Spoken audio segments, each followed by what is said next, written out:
दुनिया में ईरान जंग ऐं आलमी सिफ़ारतकारी बाबति सूरतहाल तेज़ थींदी पई वञे, जॾहिं त पाकिस्तान, अमरीका, चीन, रूस ऐं ईरान विच में वॾा सिफ़ारती तहरुक ॾिसण में अची रहिया आहिनि। अमरीकी ऐवान में पाकिस्तान जी अमन कोशिशुनि जी हिमायत में क़रारदाद पेश कई वई, जंहिं में पाकिस्तान खे क़ाबिल एतमाद सालिस करार ॾिनो वियो आहे।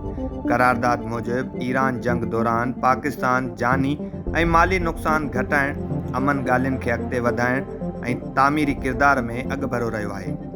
ॿिए पासे न्यूयॉर्क टाइम्स दावा कई आहे त रूस बहरिया कैप्सिन ज़रिए ईरान खे ड्रोन जा पुर्ज़ा ज़रूरी सामान फ़राहम करे रहियो आहे, जंहिं सां ईरान पंहिंजी फ़ौजी सलाहियतूं ॿीहर बहाल करण जी कोशिश करे पियो। ईरान जे परदेही वज़ारत जे तर्जुमान इस्माइल बकाई चयो आहे त तेहरान पंहिंजे हक़नि जे तहफ़ुज़ लाइ पुरज़म आहे ऐं अमरीका आॾो पेश कयल मुतालबा मुकमल तौरु जाइज़ आहिनि, जिन में जंग ख़ात्मो, आबनाए हुरमज़ खोलण, पाबंदियुनि खे ख़तमु करण समेत ईरानी असासनि खे बहाल करणु शामिल आहे।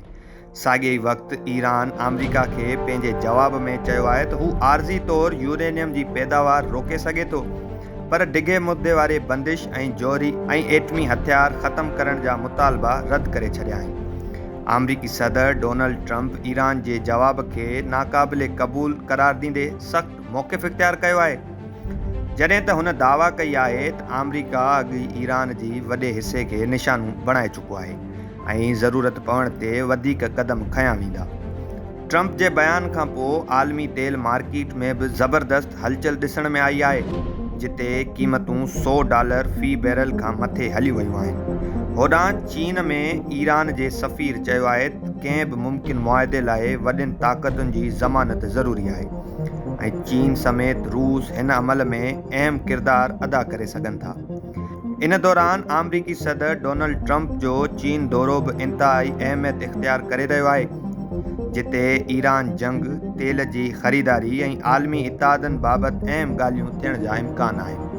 ईरान इहो बि इशारो ॾिनो आहे त हू मामिलो गॾियल क़ौमुनि जी सलामती काउंसिल में खणी वञी सघे थो, जंहिं सां सिफ़ारती दॿाउ वधीक वधण जा इम्कान आहिनि। मौजूदा सूरतहाल में दुनिया हिकु नए आलमी सियासी ऐं मुआशी बहिरान तरफ़ वधंदे नज़र अची रही आहे, जिते हर मुल्क पंहिंजो असर ऐं मफ़ाद महफ़ूज़ करण जी कोशिश में आहे।